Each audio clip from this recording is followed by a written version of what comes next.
You don't stay silent because you have nothing to say. You stay silent because somewhere inside, your voice has started feeling dangerous. You know the answer. You feel it before anyone else says it. In a meeting, in a classroom, in a group conversation, in a room where people are discussing something you actually understand. The thought comes to you clearly. You know what needs to be said. And for a second, you almost speak. Your lips part slightly. Your breath changes. Your body leans forward. But then, something stops you. A tiny voice inside says, "What if I'm wrong? What if this sounds stupid? What if someone laughs? What if they already know this? What if I say it badly? What if I take up space and regret it immediately?" So you stay quiet. And then someone else says the same thing. Maybe not even as clearly as you would have said it.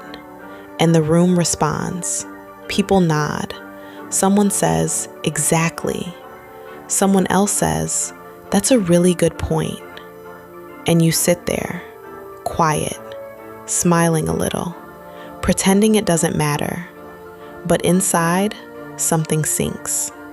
Because you knew the answer. You just didn't trust your voice enough to let it leave your body. Let's call Ethan. Ethan is smart, not loud smart, not the kind of smart that performs itself. Quiet smart. He notices things. He listens deeply. He can see where a conversation is going before it gets there. He understands problems. He thinks before he speaks. And because of that, people assume he has less to say. But that isn't true. He has a lot to say. He just doesn't always say it. At work, Ethan sits in meetings where people discuss ideas, decisions, problems, plans, and often he sees the missing piece. He sees the gap in the strategy. He sees the risk nobody has mentioned. These integration numbers, David. He sees the simpler solution. But when the moment comes to speak, his body betrays him. His throat tightens. His chest gets heavy. His fingers start moving under the table. He looks at the screen, then at the table, then at the person speaking, and he tells himself, "I'll say it in a second." But the second passes, then another, then the conversation moves on, and suddenly the moment is gone.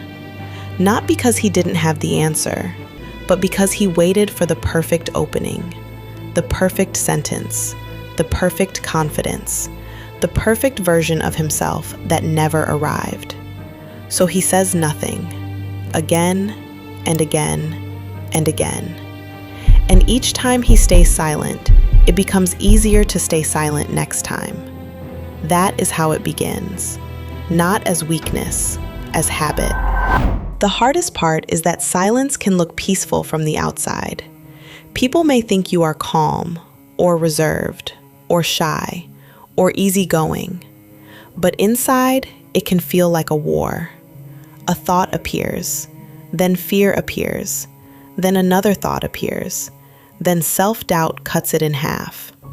You rehearse the sentence in your head, then edit it, then soften it, then decide it is too late.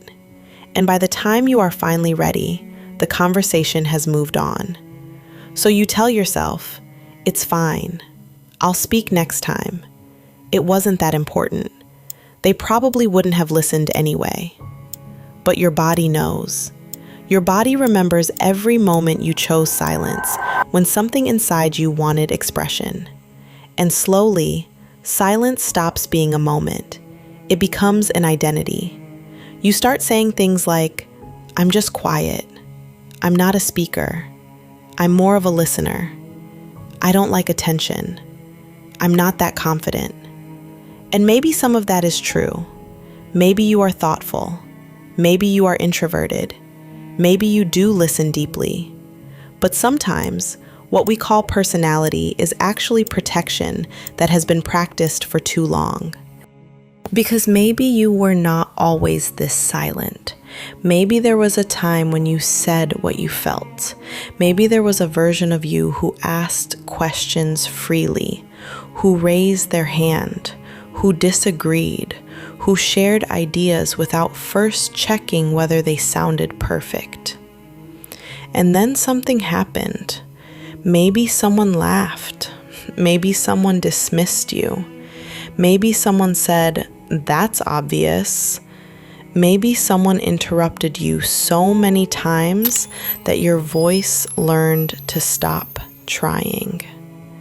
Maybe you grew up in rooms where being obedient was safer than being expressive.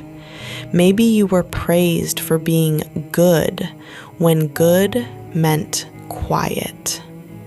Maybe you learned that speaking up created conflict, so your nervous system made a decision. Let's not risk that again. And that is the beginning of what I call the silence habit. The silence habit is not simply being quiet. It is when your body learns to treat expression as danger. It is when your voice reaches your throat and stops there. It is when your mind says, "Speak," but your body says, "Stay safe." And this is why advice like, "Just be confident," doesn't work.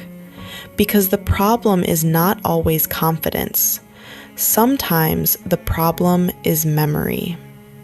Your body remembers what happened the last time you spoke too freely.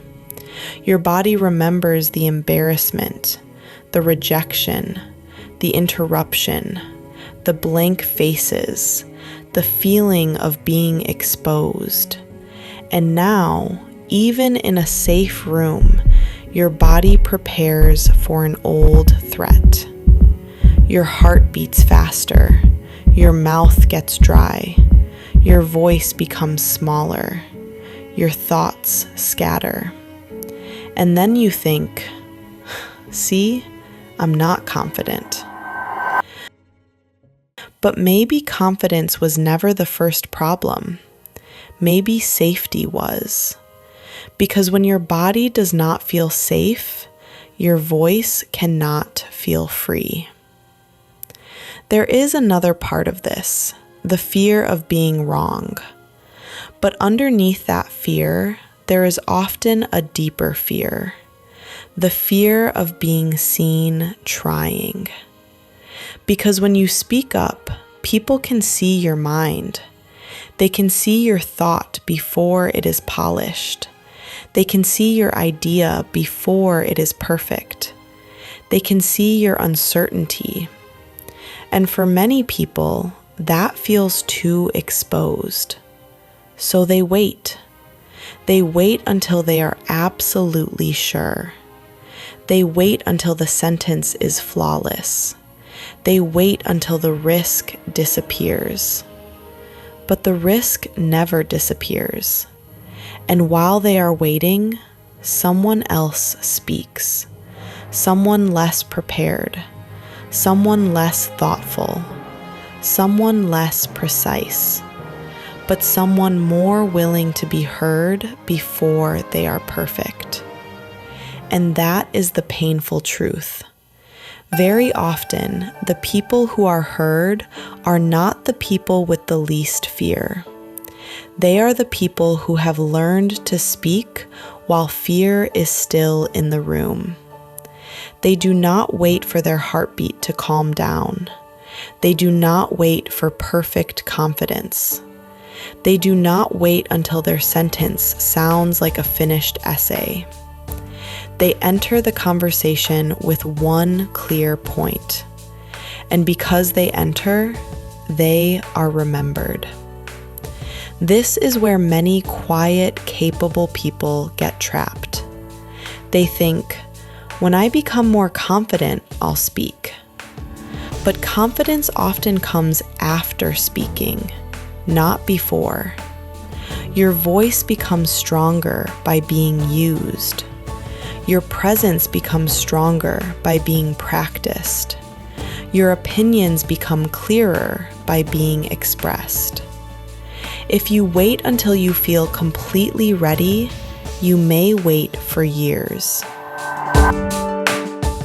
Because readiness is not always a feeling. Sometimes readiness is a decision. There is an ancient Eastern epic about a legendary figure who possessed unimaginable strength, but he was blocked by a strange psychological curse. He completely forgot what he was capable of. His name was Hanuman, and for this story, you don't have to see him only as a religious figure. See him as an archetype, a symbol of the person who has power but has forgotten access to it. A symbol of the voice that exists but has gone quiet. A symbol of strength that is present but not remembered. Hanuman had courage, devotion, intelligence, loyalty, strength beyond imagination. But at one point in the story, he forgets his own power, not because the power is gone, but because he no longer remembers what he carries. There is a moment when a great leap is needed, a leap across the ocean, a task that looks impossible. Everyone is standing there. The problem is clear. The distance is terrifying. The need is urgent. And Hanuman is present, the one who has the strength to do what needs to be done. But he does not immediately rise. He does not say, "I can do it." He does not fully see himself as the answer, because somewhere along the way, he has forgotten. And that is the human truth inside the legend. Sometimes the tragedy is not that we are weak. Sometimes the tragedy is that we are strong, but disconnected from our own strength. We are capable, but our nervous system does not believe it yet. We have something to say, but our voice still remembers the last room where it was not welcomed. So we stand at the edge of our own ocean, waiting, not for more talent, not for more permission, not for more intelligence, waiting to remember. In the story, Jambavan reminds Hanuman. He does not give Hanuman new power. He does not train him in that moment. He does not create strength that was never there. He simply reminds him of what already exists. He says, in essence, "You have forgotten who you are." And once Hanuman remembers, everything changes. The ocean is still wide.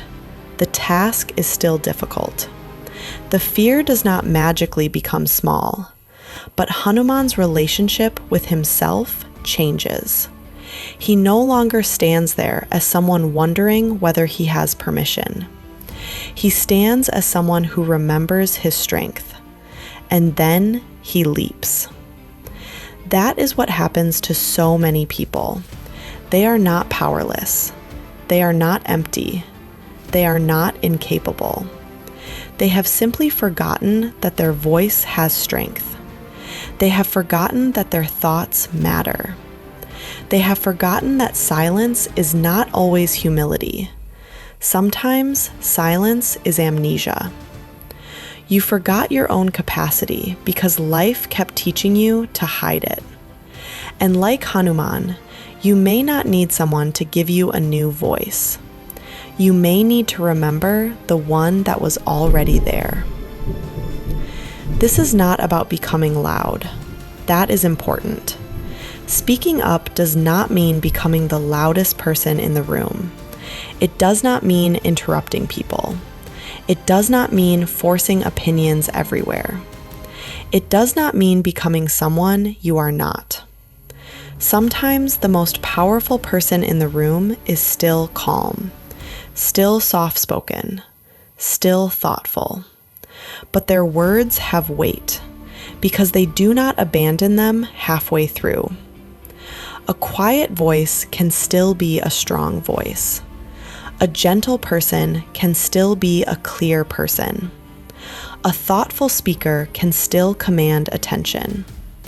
But the difference is this: they do not apologize for having something to say. They do not shrink the sentence before it arrives. They do not wrap every thought in fear. They allow their voice to take its rightful space. So how do you begin? Not by waiting to become fearless. Start smaller. Start with one sentence. Not a speech. Not a perfect explanation. One sentence.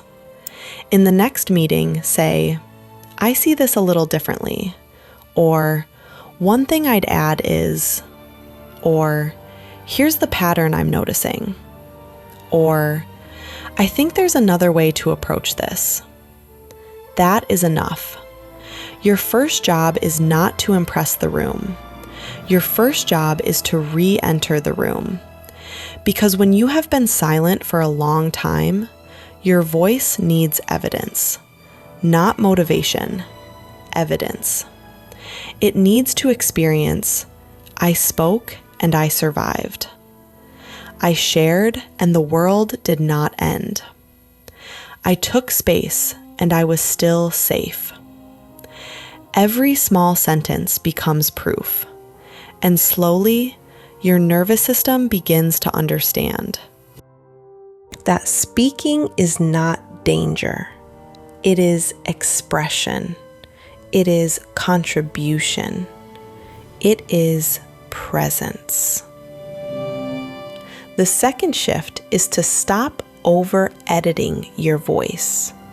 Many people lose their moment because they are trying to make the sentence perfect before they speak. They are editing in real time. Should I say it like this? Will this sound too direct? Is this obvious? What if I sound arrogant? What if someone disagrees?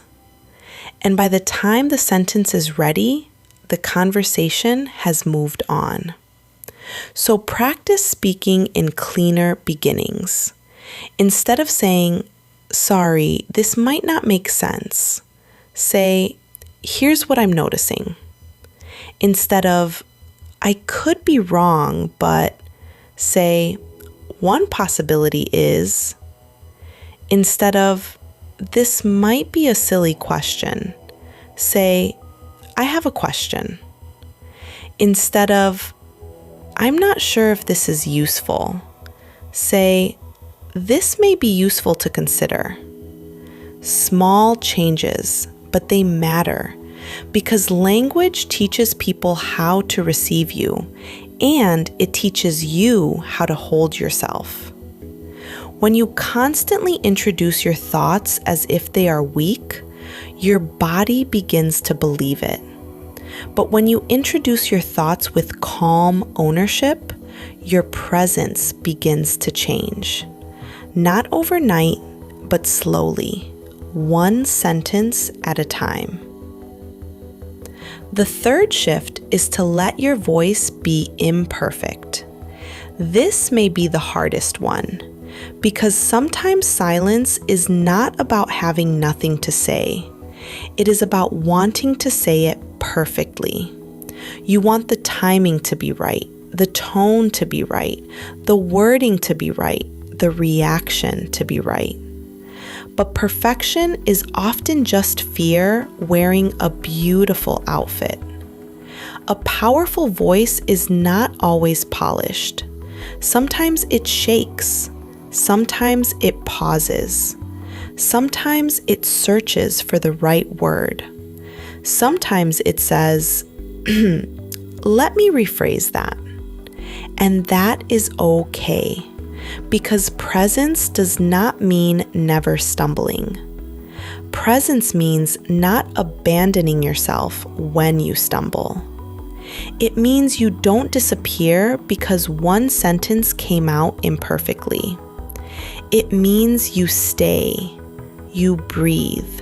You continue.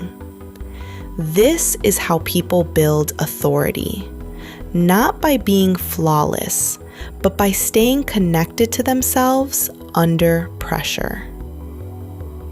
And maybe this is the deeper truth. Your silence was not random. It served you once. It protected you. It helped you survive rooms where your voice may not have been welcomed.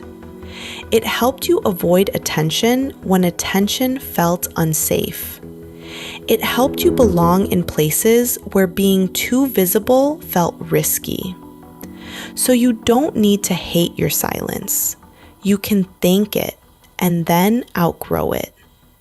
You can say, "Thank you for protecting me, but I don't need to disappear anymore. Thank you for keeping me safe, but I am allowed to be heard now." Because healing is not always about fighting the old version of yourself. Sometimes it is about recognizing why that version existed and then choosing differently. So the next time you know the answer, notice the moment, the small inhale, the hesitation, the tightness in your throat, the sentence forming inside you. And before fear turns it into silence, say one thing, just one. Not to prove you are smart, not to impress everyone, not to become someone else, but to remind your own body, my voice is not danger. My voice is direction. My voice is presence. Because maybe you are not quiet because you have nothing to say. Maybe you are quiet because some part of you forgot that what you say can matter. Maybe you are not waiting for confidence. Maybe you are waiting for proof that your voice is allowed in the room. And maybe that proof will not come from someone else. Maybe it will come the moment you hear yourself speak. So before the next moment passes, before someone else says what you already knew, before your silence becomes another private regret, ask yourself, are you truly quiet, or have you just forgotten the strength of your own voice?